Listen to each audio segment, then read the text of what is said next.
Cool. Well, thanks everyone for tuning into this kind of experimental live interactive podcast. I'm sure many of you are probably wondering how we set this all up. We're using uh, an app called Be Live, Belive, and after fumbling around and searching on how to do a split screen podcast, realized that Facebook Live couldn't actually do it, and this one does it really well. At least so far. We did a quick test and last night, and so I think will be this is my recommendation for those of you that want to do something like this with your friends, or with if you want to do a musical something and share it and have it be kind of interactive. I think it's worth looking into this app. It's called Be Live TV, BELIVE.TV. And yeah, cool. Well, thanks, Gus, for coming on. This is something that is part of my hobby on the side is maintaining this Choir Nerd podcast, which I've had you on in the past, and we've talked about early music history and in Seattle, the past and present and future, and now I have you back on to talk about I guess a dark future that we didn't see coming. And so I just want to thank you for coming and spending your time with me here online and being a guest on this show, I guess. Sure, yeah, and hopefully we can brighten the future up to whatever degree we can. Yeah. So, and a lot of creative energy has been released by these new restrictions, and I'm kind of excited actually about certain opportunities. Yeah, that's great. And I just want to remind people that are just tuning in that feel free to, pop in the comment section any questions you might have, and we'll try to get to them as best we can. So I guess, Gus, let's just get to the first important things. How are you holding up? How are you and your family holding up during this time? Well, it's like we had already decided that Early Music Seattle, we would all work from home. And so luckily I had a home office set up, and it was, I came really late to technology. So everything is a struggle from turning on the machine to what we're doing today. My family personally is, we're struggling with this to a certain degree. My wife is a clinical psychologist, and going from working in person to working completely online is a challenge. So in our immediate circle, we have neighbors that are threatened by the disease, that we're kind of looking out for some folks on the block and whatnot. So it kind of changes your orientation. We're focused on our home and the people that we know and people that we can see and help in some way. So yeah, it's really unnerving and unsettling. Yeah, it definitely is. Sort of thankfully on our side, you can see people are tuning in. You can see Margaret kind of walking around. Margaret, say hello. Hello. Oh, my head's in the way. Yeah, well, thankfully, most of our livelihood can be done at home. I guess that might come to a surprise for some people. Me being out and about and doing choir stuff.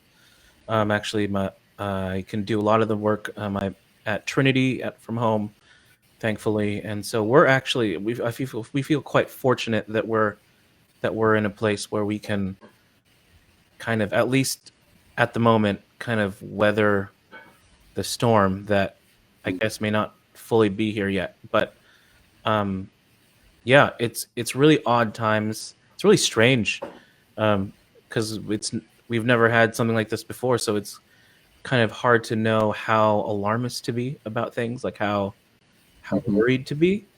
But it's not. I don't know. I just found out someone I know personally who has contracted the infection. I just learned of about one person today, but otherwise, it's sort of out of my sight. So it's hard to.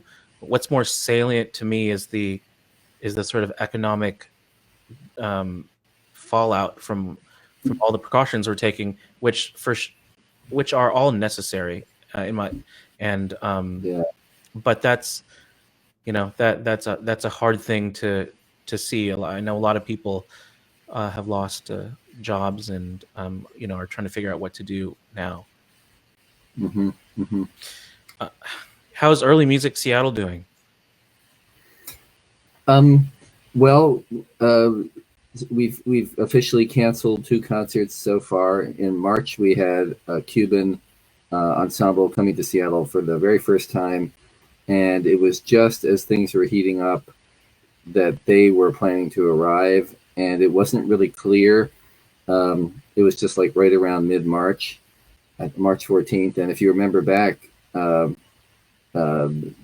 we were all worried, but nobody really knew what was going to happen. Right. And so we pulled the plug on that concert really just a few days before, and to great confusion for everybody. The group ended up canceling a tour, um, but it was the Seattle concert and the pulling of the Seattle concert that kind of made it obvious that that needed to happen. So the way we left it was we would reschedule as soon as we possibly could, but we couldn't pick a date at that point, not knowing what was coming. Mm-hmm. And so that just recently we've announced that our concert with Rachel Barton Pine in mid August, I'm sorry, uh, mid April, is also going to be canceled. And again, we couldn't really move to reschedule at this point. We have a concert at the very end of May, which we're keeping on the books for now. But of course, it doesn't look too promising that we'll be able to follow through with that concert. Yeah. And so, yeah, I mean, it's funny. Just as soon as I guess our audiences are really savvy, because as soon as things started up in the news around coronavirus, ticket sales kind of just dried up. There Yeah. was, I don't know if you will remember the date, maybe it was the same date, but from that date forward, no tickets were sold to anything.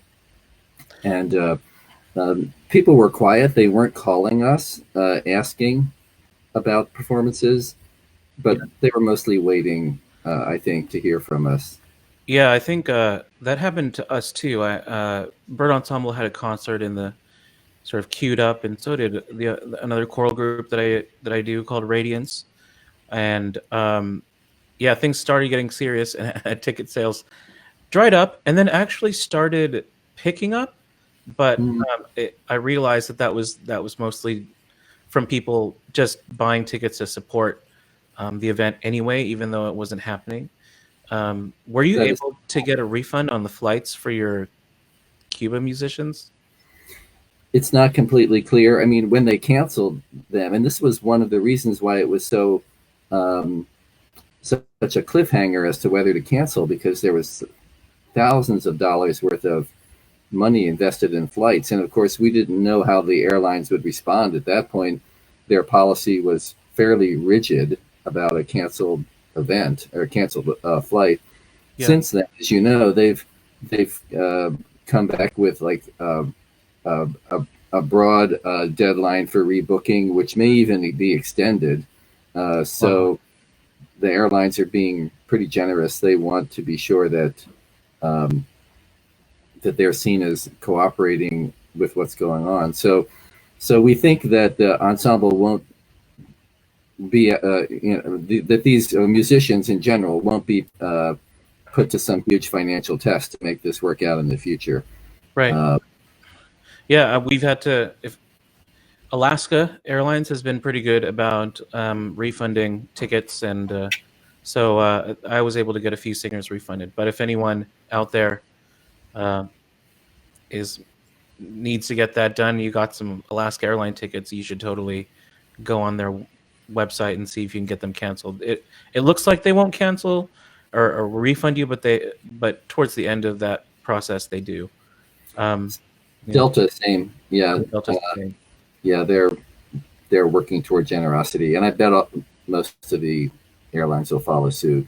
Um, Yeah, I think they would and like to come out of this with good customer relations. oh, I bet. I mean, no doubt they're worried about this too. If any new people have tuned in, I do hope you'll throw a comment or a question or something if you want. Trying to make this as interactive as we can, but we do have line of a line of topics we want to cover. Hey there, Hey, Mark. Mark Sudik just chimed in. Most people may know Mark as the sitter player with the Baltimore Consort, Oh, and he also runs an early music series in Indianapolis. oh, Uh, cool, wonderful, wonderful concert series there. cool. Thanks for So, tuning Mark, in. yeah, I'm sure you'll have questions, and we'd love to address them.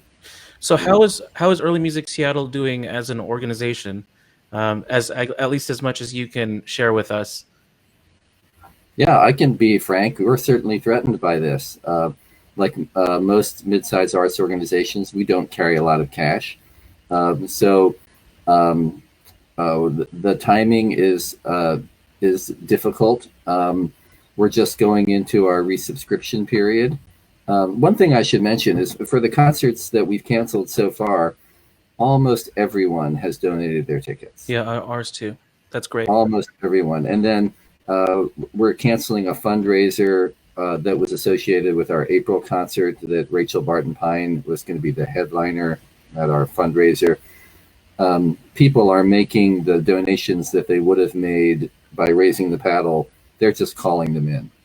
So our supporters, for the most part, get the situation that we're in. Um, uh, uh, of course, the single ticket revenue has not materialized for the concerts that we have this year. We've just announced and sent out our early bird solicitation for next season, and we're really hoping that people will look ahead to better days, buy tickets, and make donations in support of next season. And also our big push right now, our short-term fundraising need is to be able to pay as much as we can to the musicians that we've contracted for this year's concerts that we've had to cancel. Yeah. So as people are being generous, that's the first thing on our list is to pay, especially the local artists, our Seattle Baroque Orchestra players. Um, we'll get to that later, but people who freelance in early music and classical music and every other kind of music are under tremendous pressure right now. Yeah, and I think our organizations differ in a couple of interesting ways. You're more mid-size, and I don't know if there's a size smaller than small, mini size maybe, but you're in a oh, hey, is it Abel? Yeah, that's Abel Rocha, Abel Rocha. incredible folklorist, guitarist. I could list all the instruments that he plays, but it would be a very long list. And also, Trio Guadalivine performs with that ensemble. Los Flacos, Uh-huh. Mexican folklore music, and Correo Ario. He performs with Madeline Sozin. Oh, cool. Guess you have quite the following that's jumped in the comment section suddenly. Yeah, well, I feel blessed to know some wonderful people in our field, and Yeah, cool. Well, one of the differences I see is that you are in uh, you're operating in an arts world where your players may depend more on the income from these freelance gigs than mine. In the bird ensemble, I think I think everybody has a totally different job. Actually, two of us work in music and I've cobbled together something of a musical life to make a living. But this isn't, the income our singers get isn't. isn't what's paying the utility bill. And whereas I gather that in the players that do this freelance work as a living, flying around, playing these very specialized instruments all over the world, rely on this stuff. And I just can't imagine they're getting hit pretty hard. And I'm maybe my surmise that even larger organizations, that we'd throw into the large category, are maybe suffering or are kind of facing even a more extreme worry. Yeah, I'm to the freelancers for a second. Yeah, it's exactly that. We have people living among us, and just to name a few, Curtis Foster, our principal Baroque oboist in Seattle Baroque, Who performs is all. super good, just so Yep. everyone knows. That Uh, guy is filthy. yeah, performs all over the West Coast, East Coast, and abroad. And Chris Quapis, fabulous Baroque trumpeter, uh, again plays all over the world. And even with that, and I could name many others. These people work really hard under the best of conditions. Yeah. If you're in a city for a week playing a project, you can't be in another city simultaneously doing another project, unlike a lot of consultants or business folks who can keep many irons in the fire. Like music happens in a real time, in a consecutive sort of way, Right. not simultaneously. So they've dedicated their lives to this, um, and under the best of conditions are working really hard to make it work out. Um, Teaching works for some people in this profession, but not for everybody, because they have to be available to travel and play. Mm-hmm. So yeah, they need help. They need support. Yeah. So what is Mark talking about here? Mark, so glad to hear about your attempts to pay artist fees, Gus. This is so important, especially if we expect artists to keep paying travel expenses well in advance of future concerts. I'm proud to say Indianapolis Early Music, though not canceled at this point, is committed to paying all artist fees for the spring concerts and summer series. Wow. Well, bless you. You're looking after the artists that we're going to need when we're through this. We're going to need the support of these artists. We're going to need their support now as we make a case to the public about why what we're doing is important. The arts world we're in, the arts world we're in requires, it's a kind of gathering of people, right? To show up to a concert and to share in this art together, and they buy tickets to be a part of it, and that's how we pay our musicians. And that is a key marketing aspect, actually. The more sort of on demand the world goes, you can really get anything you want on demand on YouTube or whatever for a fraction of a ticket price, actually.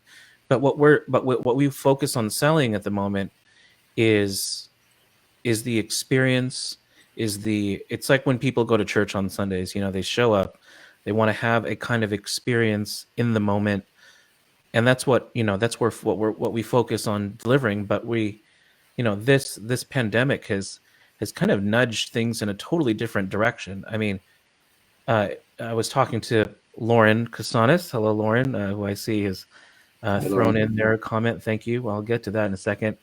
That we got to this shelter in place quite quickly, but coming out of it, we think will be quite slow, and that can't do anything but hurt the art's chances of getting people to gather again. I mean, I can't imagine that our audience base, who are not in their 20s and 30s, will be eager to come out and gather again in concert settings. Have you thought about that? I don't know. What's your reaction to that? Sure. Yeah. Yeah. Our our subscriber and donor base is in their 60s, 70s, and up. So the population that's the most at risk here. Um, of course, we're thinking about their safety and uh, uh, protecting them in this whole process. Also, I'm constantly shocked how many people older than me are as tech savvy or more tech savvy and rely on the internet, but of course many don't. And the whole commitment to early music for some people is to have sort of an analog experience, Yeah, right down to you're in a hall that's designed for acoustic performance, and so suddenly we're asking people to maybe consider um, connecting to music online, and um, many will be able to and will probably seek it out in that way. Uh, but it may be a challenge for others, and we're not going to wait. And in the interim of getting things open again, we have to deliver what we do the way we're talking right now. I mean, yeah, would you agree? yeah, yeah, yeah. I definitely felt uh, a little bit claustrophobic creatively, um, Mm-hmm. with this whole thing, and so I'm glad I found at least some kind of outlet to feel like I was doing something. I want to get to Lauren's question. Seems like smaller than small orgs like Bird Ensemble are more insulated from the crisis and likely to survive. Totally true. Where larger orgs may not, what role do you think those small organizations will have as we come out of all of this? Oh man, I don't know, Gus. You might have a better perspective on this. I mean, Yeah, I we don't know the financial condition of the really large organizations, um, and quite frankly, a lot of organizations aren't really forthcoming about their financial challenges. It doesn't encourage their donor base to know that they're living close to the bone. yeah, But probably many are. So, as Lauren is saying, some bigger organizations um, may not be able to kind of go dormant, and also may have all sorts of obligations, both contractual, to employees, that could put them in difficult situations. Um, I think organizations our size can weather this. yeah, We're already thinking about how to do it. Um, yeah. uh, I guess if we're answering her question, it could be that maybe the smaller organizations will have a larger role in the cultural conversation. Yeah, Uh, I think one thing that we can, at least that Bird Ensemble uh, can do, at least which we've done, is like pay our, commit to paying the fees that we had planned on giving. I mean, just because it's so just the way we run, we're able to do that. But our last concert was canceled, though. In lieu of it, we had that King FM broadcast. So we basically just treated that as a concert, and were able to pay everyone as normal. But even if that had canceled, we were ready. We had enough in our little savings account, in our little piggy bank, to do that. And I think uh, that seems like generally, maybe that's obvious, but if organizations can pay their musicians, through this, that I think they have without closing shop, I think they have a duty to do that. right. But if they don't maintain some infrastructure, like if an organization did that um, in lieu of maintaining its own infrastructure and being able to come back later, Yeah, then that doesn't serve musicians or the greater good either. So it's a right. fine line. Organizations are probably trying to figure out what they can do and still Like, maintain. yeah. I mean, we did this King FM broadcast, and it just also pushed my mind into this new era of media consumption that we're all going to have to live in for a while, this sort of digital world. Describe that whole thing, Mark, because it was pretty remarkable. Yeah, well, they emailed. King FM has been a great ally to the Bird Ensemble and to Radiance and to a lot of the other groups around here. I think they've EMS, for sure. they're really good. I was on a King FM focus group, and we were talking about the value of King FM, and especially in this world where you really can just get an algorithm to curate a playlist of your specific taste these days. And you lose touch with who's performing. You even don't even know who the composers are, or who the songwriters are, because it is so good at giving you what you want. And so it kind of begs the question, well, what's radio for? And so one of the things that I think we all came to is that it plays a role in public arts, and the personalities on King FM are pretty unique, and their commitment to connecting with groups like us is incredibly helpful, and we feel so fortunate that they're around. So they approached us. They knew that we canceled our concert. We jumped on it, and it was really difficult. I had originally thought about singing, in the group, singing in the line, but 6 feet apart in a circle, that proved to be really difficult. I mean, because that's when the 6 feet rule came into play about that time, right? Yes, and it's really hard to sync up with each other when you're that spread out. I mean, it was so I opted to just jump in the middle of the line and wave my arms around there while doing it. The King FM's new studios are bigger now, and so there was ample space to spread out and to do the social distancing. It was dry. I mean, these are always tough conditions, and as musicians, you just worry that it's not going to be as polished as, say, like a CD that you'll put out there, just because of the format. But what I was really struck by were all the comments people had about how they experienced the broadcast, how they made an event of it, and I'm sure part of it was the times, the Corona times, that is, and they, great stories about families lying down on the living rooms and pillows, and some people had it up on their deck with candlelit deck with their virtual friends listening in on screens, like they were kind of together virtually listening to this thing together. So it was very touching to hear all these stories. And, I kind of put up a Facebook question, like, what is it about this that you like?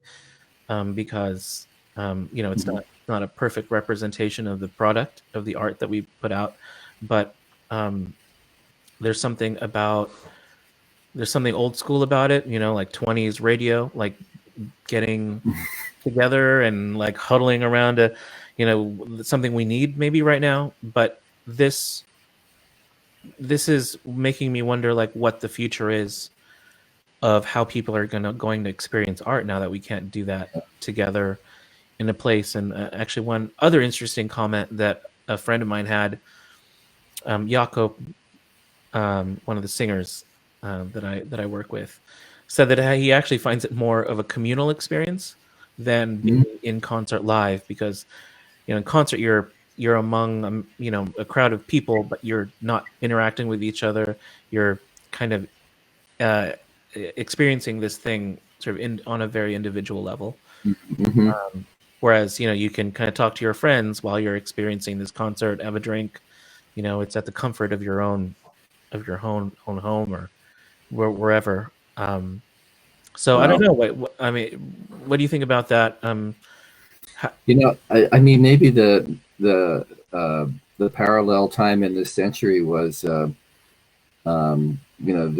advent of radio. I don't know the timing exactly. 1920s or slightly before, when live radio broadcasts became possible. These weren't necessarily recorded.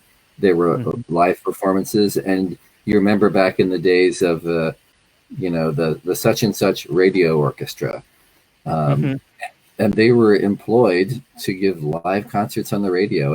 And maybe some of our listeners know more about this history than we do, but it probably seemed like a revolutionary idea. You know, create an orchestra that's going to perform live on the radio um, once a week, and that performance will be just put out there. The idea is not to make a CD of it or necessarily record it, although probably a lot of them are recorded.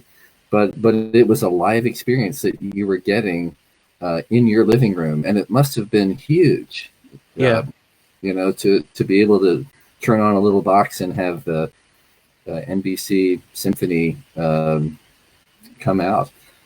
So maybe this is like you had that experience. Yeah.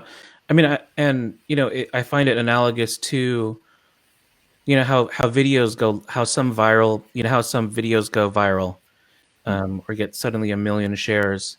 And it's actually, it, it, it's more honest, or it's just the raw video, like a cell phone video is likely to get more attention than like a produced one. And I think Mm-hmm. maybe media has curated our minds to sort of automatically distrust something that has been super curated or super produced. So Yeah, there's yeah. something, maybe like in the honesty of the delivery, that people are more interested in, or that just strikes a more personal chord. Um, Yeah, which is, maybe so. it's just why I've actually kind of pulled back from, I used to do like marketing social media snippets, like super produced ones, like where I brought out my fancy stuff and during rehearsal captured something worth putting out there. But turns out, just a little cell phone snippet of the content being super interesting goes much further. And also some of the stuff you've put out where you've got the cell phone on while you guys are maybe having the after party Mhm. or the pre-concert party or some kind of social gathering among you where you're showing your personalities. People get to know who you are, Yeah. and then they want your music as a result. Yeah. But going from the produced side, there's a couple of good examples of people who are a bit ahead of their time. There's a company called Lou Media. I'm not sure exactly where they're based. Juliana Amansky is, I think, the musician in charge, and she was in Seattle for a while. A wonderful singer, and she got together with a video artist, and they do performances of early music set to very compelling and elaborate videography Hmm. that will kind of really redefine the old music or put it in a different context. And I think they play live performances occasionally as fundraisers. Yeah. Um, the goal is to create video art and music, and I think people that are doing this are a bit ahead of their time. So I mean, there's a role for the kind of ultra produced side of it too, very Hmm. creative, and maybe we're going to spur that forward too in these times. Yeah. And if just a reminder, if people are just tuning in, hey David, thanks for your comment again. If you're tuning in, feel free to throw a comment in there, and we'll try to answer those as they come up. Um, let's see. Yeah, I mean, I do think, I don't know. I always think about, what we're trying to sell. Is it the music that we're trying to sell, or are we trying to sell ourselves? Is it, brand, nice little buzzword that love to throw around? You know, Yeah, when people are responding to like an after concert drink fest, are they they're responding to our personalities. They're responding to like what they think of the image of what, it in these post drinking concert times. It's either, a bird ensemble concert or a radiance concert. It's like, oh, like they're down to earth people. They're, yeah, um but is it that's a branding. um what are these people coming then to experience some, English Renaissance music? But it is something that I always think about. Yeah, when yeah. I'm trying to sell when I'm trying to market a concert. Yeah, I think I think it is it's so important, and I don't know if it's a chicken and egg thing. There are artists that we've had on our series for years who keep coming back again and again, and our audience gets to know them.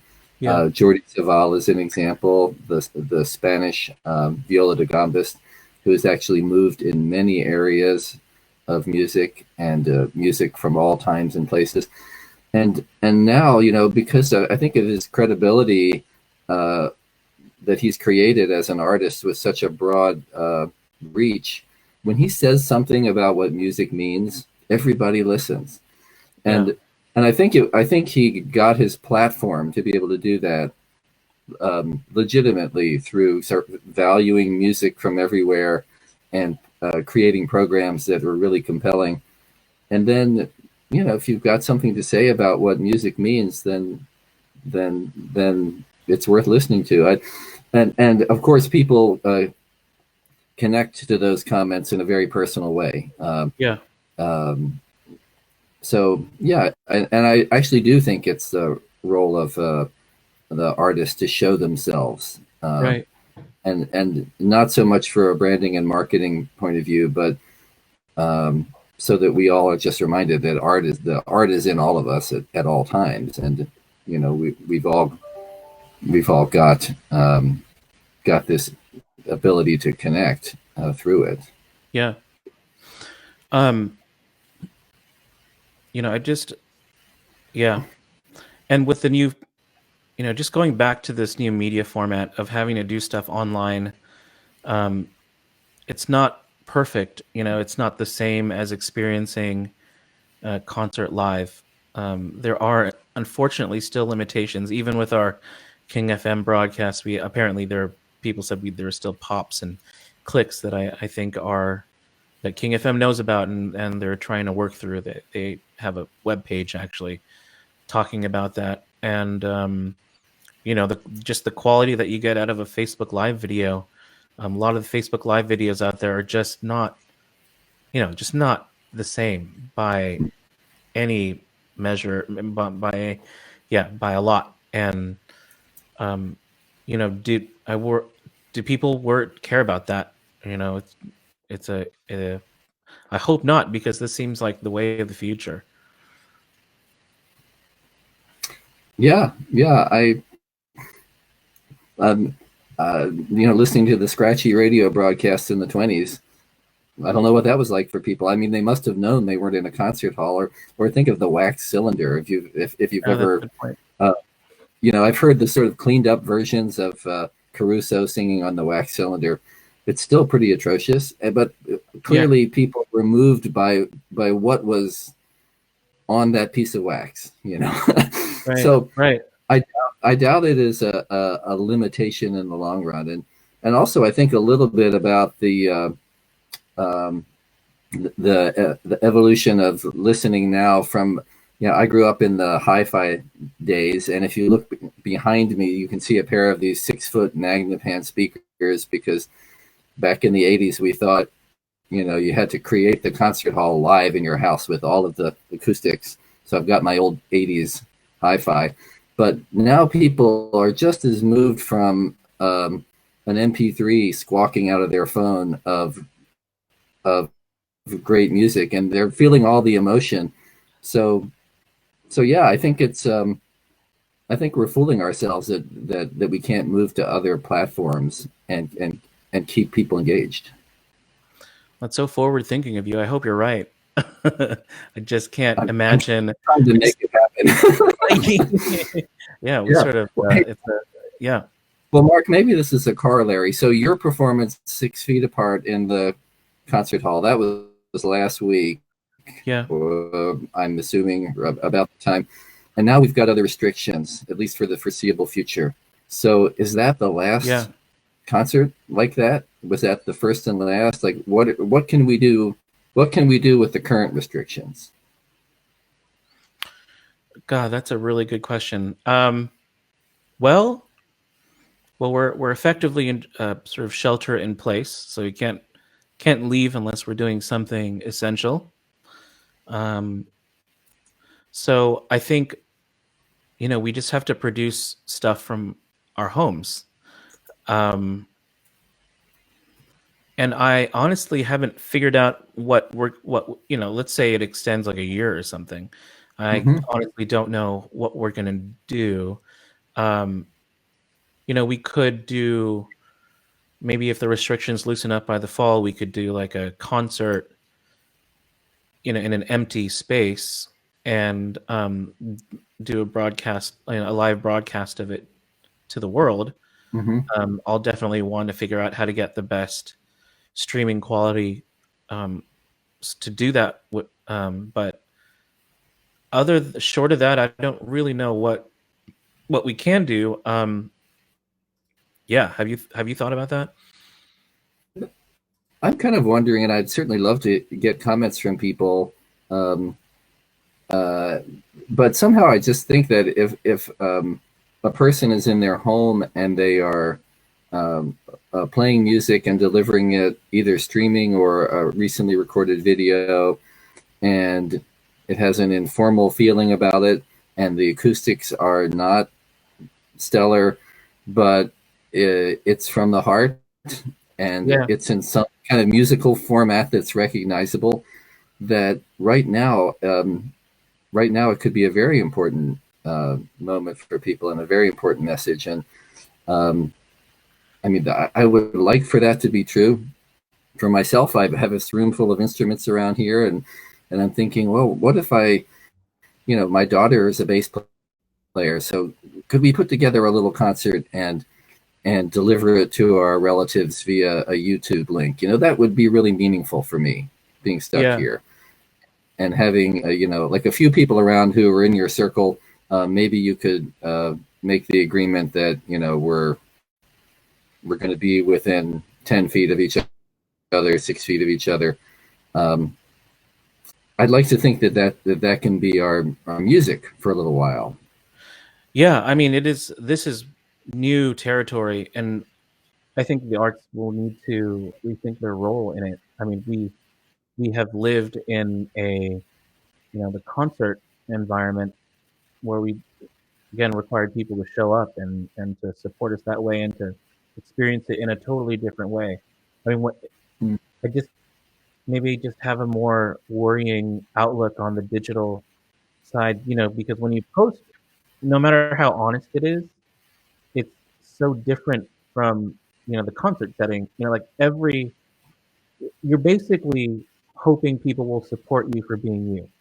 Like, it's not, everyone, there's a million, recordings of Bird, Tallis, Bach out there. Why would they support you? Well, because they like you, and they're your friend and family, and they want to see you get through this. But I don't know what this will look like. I mean, at least going forward, like having an economy around the arts in the digital world. And this has made me think about how we're going to fund things in the future. I mean, we offer so many things for free. Artists do. Your music is up online, on a streaming service somewhere, and it's, as a producer, you have the option to opt out of the free streaming services, but that just seems totally stupid to me. Like, you want people to listen to your music, so you should just let them, in whatever medium is whatever's happening at the moment. Like, withholding your, millionth recording of whatever, it's not going to help you. So I just think some people just want to fight back against that. The availability of music at the expense of artists' livelihood, which is a totally fair thing to push back against. But at some point, you have to roll with the punches. You have to adjust with the times, and that has made it difficult for artists to figure out how to make money. So we count on concerts now, but now that's not available to us. So I've always been kind of toying around with the subscription idea, like Netflix. Like people give not loads of people give a little bit of money to Netflix because they provide them a service of, you know, watching a million movies at whenever they want to. And I've been wondering lately if the arts can go that direction, you know, and that would be actually a healthier like funding model than the live or die concert one in a way.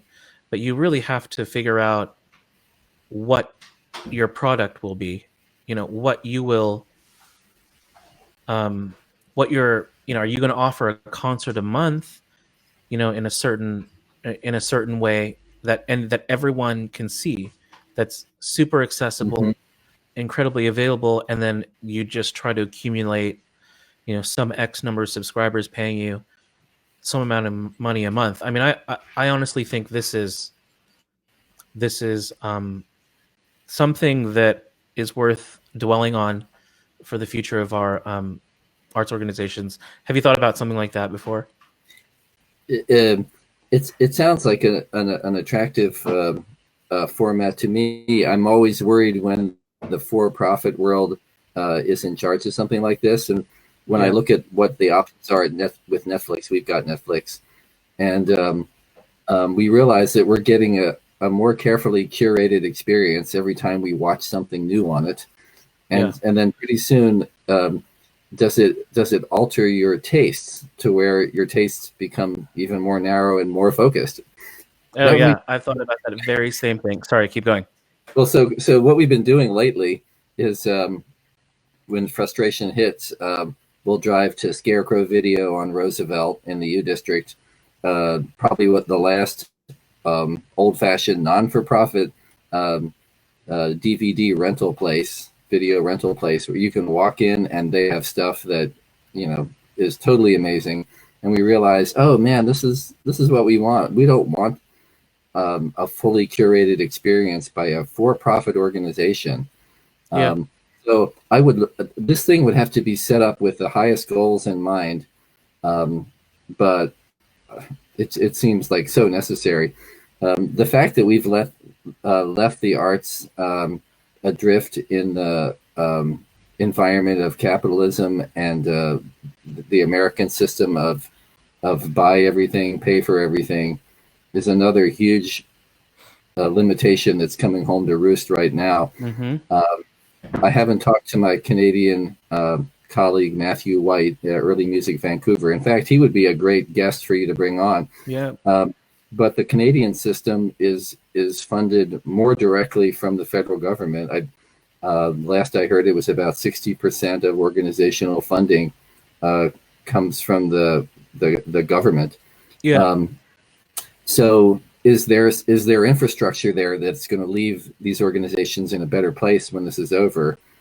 And is there an ability for a broader range of cultural tastes to be served, because it isn't a commercial venture, fully commercial venture? So I think we desperately need something along those lines in the U.S. It would be nice to think that we could come out of this with that realization. Yeah.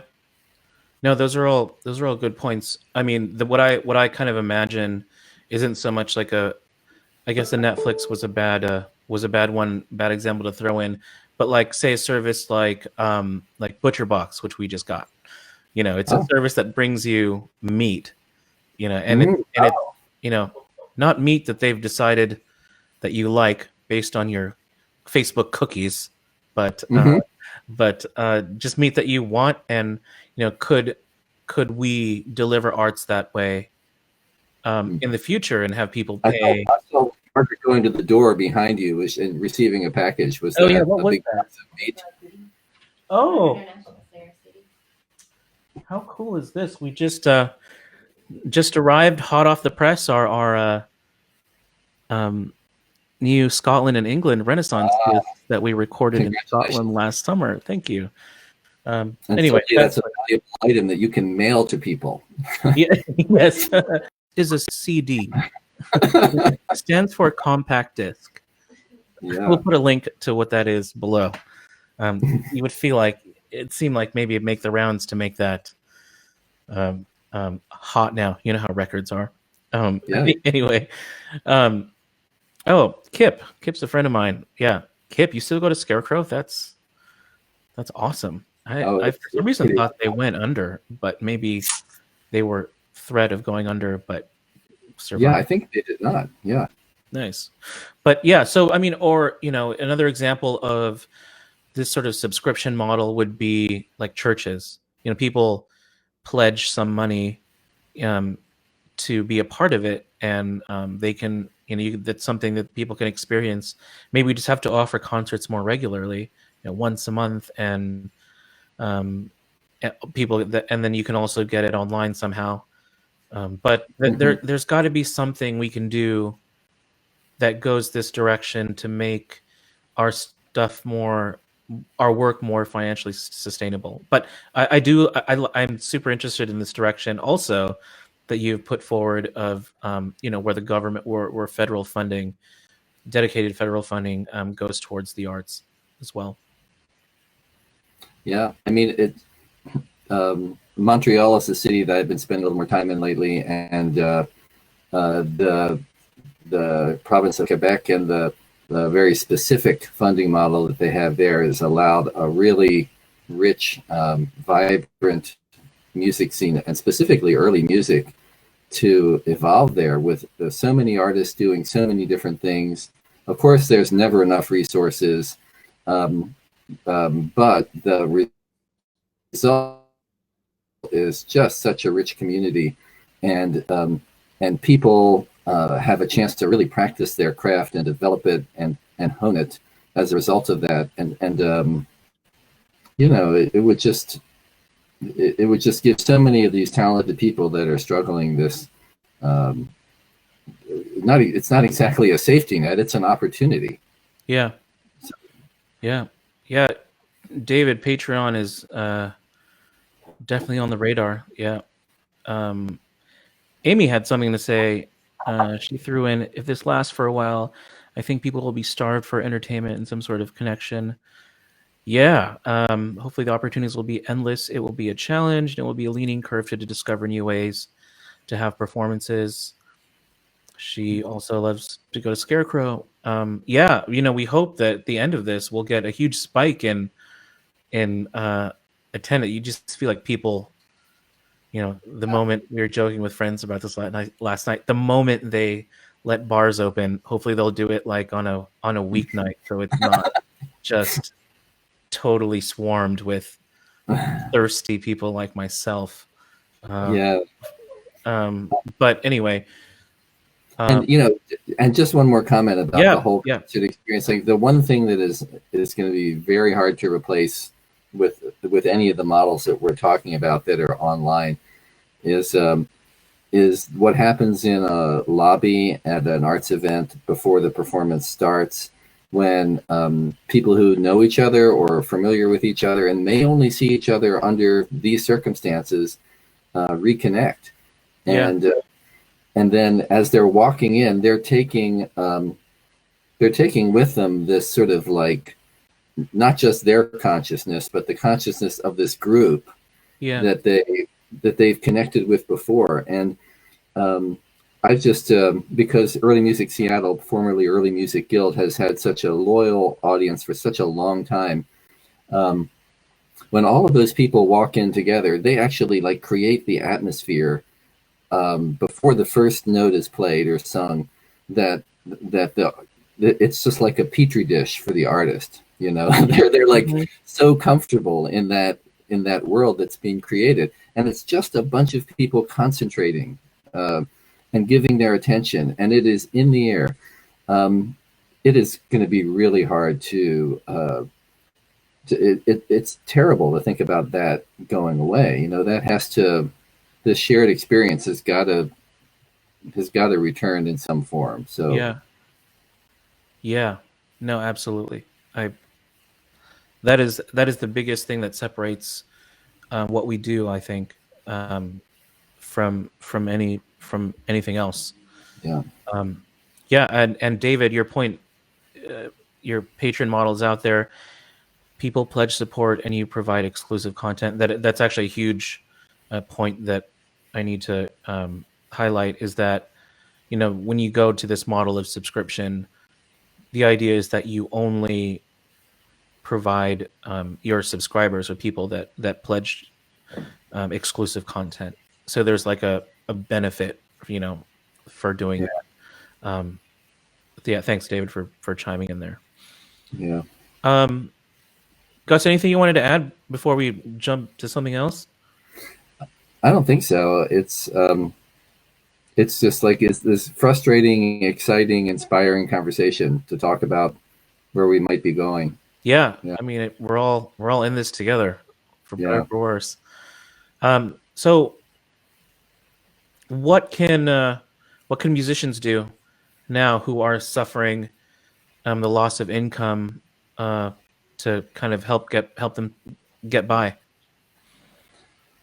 Well, so we can maybe just be really practical for a minute. And Mark, Yeah. I think got a list of links Yeah. to some organizations. Um, all of the local arts agencies are responding, and if you're in an organization, or if you manage an organization, or if you're an individual artist, there's help that is on the way. Um, Arts Washington, they just had a special board meeting 2 days ago. They're coming up with a plan. That's the Washington State Arts Commission. ArtsFund is our local nonprofit booster for the arts. They started off by doing a bit of an analysis, and they gathered information from all of their arts partner organizations like Early Music Seattle, and they predicted by the end of March the arts sector would have lost 21.6 million. By the end of April, it would have lost 43.8 million, and by the end of May, 74.1 million in revenues, which translates to activity and work for musicians and artists of all kinds. They're noticing that there's fear in the air for pre-sales for next season. Mhm. So organizations that have already sent out their communications for next year are not the pre-sales are not booming. Everybody's anticipating a drop in individual donations because of the stock market, for one thing. Yeah. But ArtsFund has spearheaded a COVID-19 arts relief fund. Theirs is targeted toward organizations to keep the essential functions going. And if you're an arts partner of ArtsFund, I believe Early Music Seattle and Pacific Music Works are the two organizations that I know within early music that are in that category. We can apply for funds to help keep our organizations open. Mhm. There are other agencies that are really busy thinking about individual artists themselves. And so if you're a performer or work in the cultural field, there's $100,000 available for immediate relief for artists and creative people. And if you go to their website, you can see how that is evolving. Also, they set aside $1 million for art stabilization for organizations that are suffering. And Early Music Seattle, Bird Ensemble, Gallery Concerts, Pacific Music Works, all of these local early music organizations are probably qualified to receive help. Yeah. For Culture, that's King County. $1 million set aside for organizations and individuals. They're still planning. Also locally, Artist Trust. If you go to their website, they have a fund that is currently at $250,000. I believe individuals only are going to be helped by that fund. So take a look, and if you are a local musician, you can apply immediately for some of these things. Then finally, I should mention our national organization, Early Music America. is really taking the lead. They have a relief fund that is now at almost $37,000 with a goal of 50. And you don't have to be a member. If you're an individual artist, you don't have to be a member. You can immediately apply and get a check for $250 while funds last. It's not a lot of money, but along with some of these other agencies, you can get assistance, short-term assistance.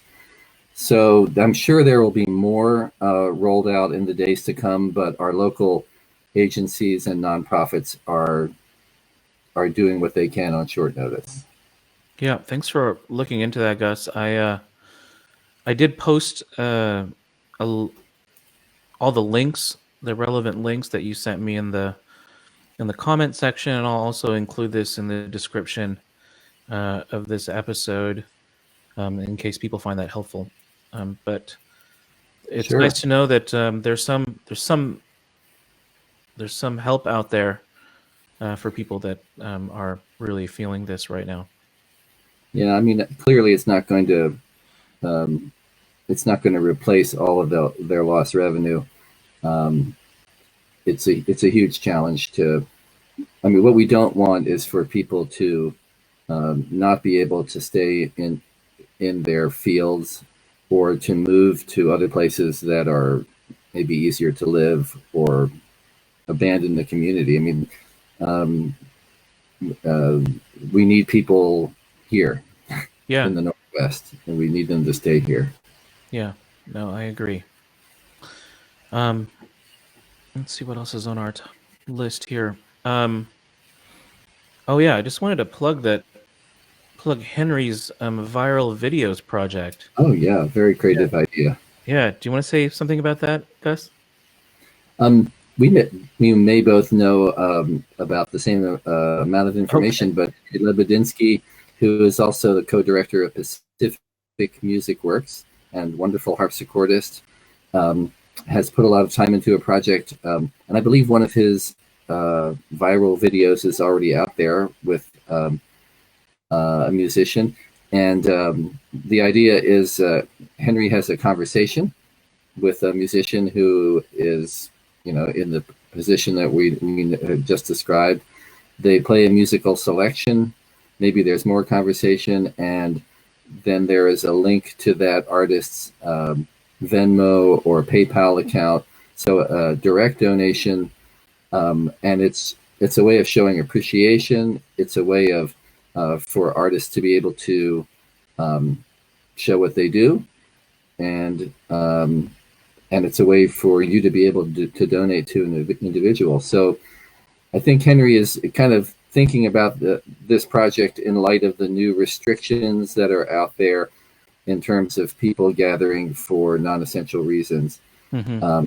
But as soon as there's a way forward, he's going to continue the project. And in the meantime, I'm not sure what he'll do. He may be posting past videos with some of the same ability to make donations. Yeah, well, that's great. Yeah, and I will be helping Henry out on this. I hopefully when we're allowed to be in the same room together. Yeah, and Early Music Seattle will be a sponsor of this project too. Yeah, for sure. It's such a great idea. Yeah, it's something we can do to help the musicians that are struggling right now. Yeah. So, Gus, is there anything you wanted to talk about before I think we've exhausted our agenda here, our topics. Yeah, I mean, I'll just make a few other comments about what we're up to at Early Music Seattle. Mm-hmm. I mentioned before our first goal for the resources that we have and contributions that may come in the short term is to make things right with our artists to the degree that we have, with a special focus on people living locally who we absolutely are absolutely essential to the arts infrastructure of early music here. Mm-hmm. We have to maintain the infrastructure of our organization in order to be able to present concerts next year. So we're working on how to have a functional organization in really lean times. And we're also taking this downtime to try to really modernize our approach to the internet, our online resources. We've just created a new Spotify, and every week we add several channels to it. And so maybe we're just like roaring into the 90s, if you will. I mean, just, you know, such a focus on doing things in old ways, and now we have some time to retool a little bit. Maybe we're just like roaring into the 90s. We've started a marketing committee with members of our board who are associated with Amazon and Microsoft. And we also have some help from another wonderful person named Sarah Thompson, who has a lot of very up-to-date marketing experience. And so with the help of these people, we're going to take this downtime to really catch up with technology, both so we can reach new audiences, and so we can get our content where people can see it. Yeah. That's great. Does it look okay from this future? Look okay for you guys? Yeah, it does. Yeah, it does. We'll be fine. We'll get through this, and as soon as we're allowed to do live performances, we'll be doing them. Good. Yeah. Well, Gus, I think I'm out of things to say, and I just want to thank you for coming on, and thank everyone for listening and tuning in. I thought we had a pretty rich conversation. I hope we can do this again sometime. I hope so too, and thanks for having me. And you're certainly giving me the idea of using this platform to have similar conversations. Really, if we can connect right now, I think this is like incumbent on everybody who's a music presenter or a musician. Let's keep the value of what we do alive, both in our own hearts and for everyone who is listening. I don't know about you, but I'm a little bit subject to depression when it's raining. And so now, you know, like if we've got rain and if we've got coronavirus and we're stuck at home, it's like easy to lose heart for all this. So I know, it's like, what's next? A meteor's on its way right here to I don't know. So conversations like this, they really help, especially when new ideas come along, and then we can take some action. So thank you. Thanks for thinking of this, Mark. Oh no, thanks for joining me, Gus. And you're one of my greatest allies in this. And likewise, yeah. Wish you and Early Music Seattle the best. So thank you. Great. Thanks, everybody. Thank you.